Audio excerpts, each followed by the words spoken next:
V hotelu Betnava v Mariboru so se zbrali potencialni prijavitelji projektnih predlogov v okviru čezmejnega programa sodelovanja Slovenija-Madžarska na delavnici, ki jo je omenjeni program tudi organiziral. Ker je bila to že 6. delavnica, so organizatorji razmišljali, ali bi jo sploh pripravili. V bistvu smo kar nekaj časa razmišljali, ali še narediti eno prijavnico za potencialne prijavitelje, vendar na koncu je prevagala se vendarle ta želja, da jim še enkrat poskušamo razložiti, kakšna so naša pričakovanja in kako dejansko pripraviti dolgi projekt.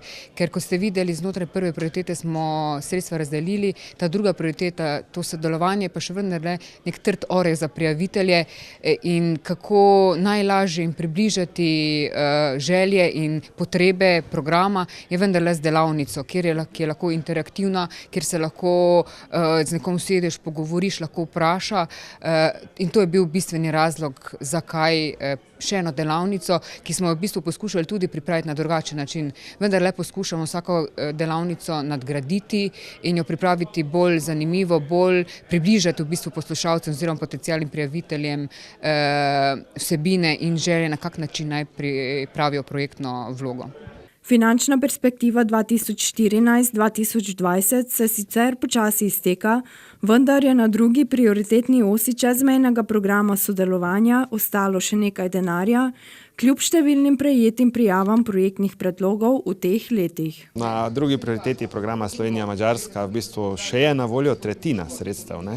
Prioriteta je relativno mala, 3 milijone SRR sredstev, od tega nekje dobra 2 milijona počrpanih oziroma dodeljenih, 1 milijon sredstev še je na voljo. Projektov, ki se bi prijavili v drugo prioritetno os, smo v teh 5 rokih dobili preko 50-60, vendar pa zgolj 7 odobrenih. Statistika je izredno slaba, zato ker ljudje običajno ne razumejo, kaj institucionalno sodelovanje je in se preveč osredotočajo na probleme, ki jih bo nekoč potencialno tako sodelovanje lahko reševalo, se pa ne osredotočajo na probleme, ki jih v bistvu prioriteta naslavlja. Prioriteta v bistvu naslavlja organizacije kot take, da pogledajo vase, da malo zrastejo, da izboljšajo svoje notranje procese s pomočjo seveda rešitev, ki jih najdejo pri drugem partnerju, ali pa da se pač odločijo in sodelujejo v smislu mreženja, da se več institucij poveže in da širijo to znanje, delajo dogovore o sodelovanju, dobre prakse prenašajo en na drugega, na širši množici.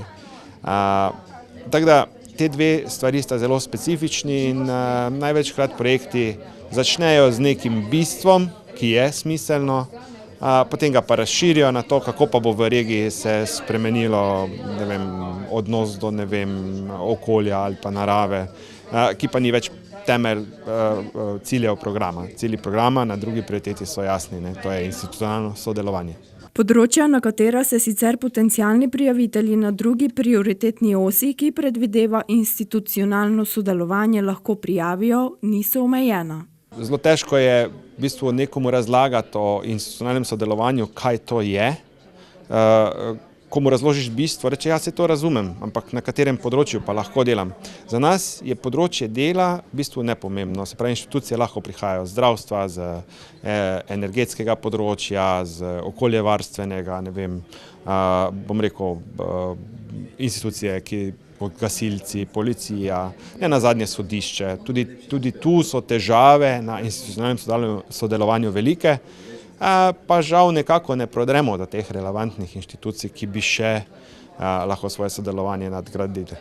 Kot je sicer že bilo izpostavljeno, se kljub jasnim ciljem, ki jih druga prioriteta zasleduje, še vedno pojavljajo projektni predlogi, ki tem ciljem ne zadostujejo oziroma so preveč obsežni, zato so za mnoge prijavitelje precej trd oreh. Številni predstavniki organizacij, ki so bili uspešni pri projektnih prijavah, so zato na delavnicah predstavili tudi svoje izkušnje. Težava je mogoče že na prvi vrsti so administrativne pomanjkljivosti. Marsikdaj si prijavitelji pustijo čas do zadnjega dne in ko hitimo, marsikaj spregledamo, prijavnica je dokaj obširna. Potem pa tudi vsebinsko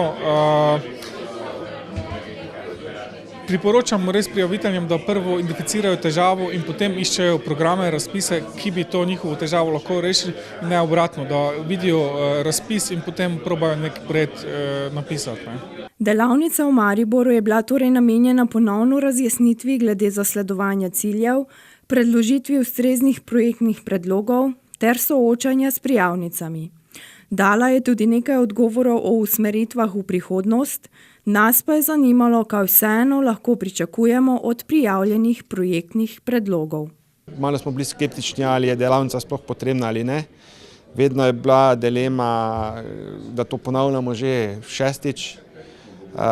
Tako da tudi sami v pisarni nismo bili najbolj prepričani, ali odziv še bo. Sploh glede na neuspehe, ki jih je veliko projektov doživelo. Danes vidimo, da je tukaj okrog 50 ljudi.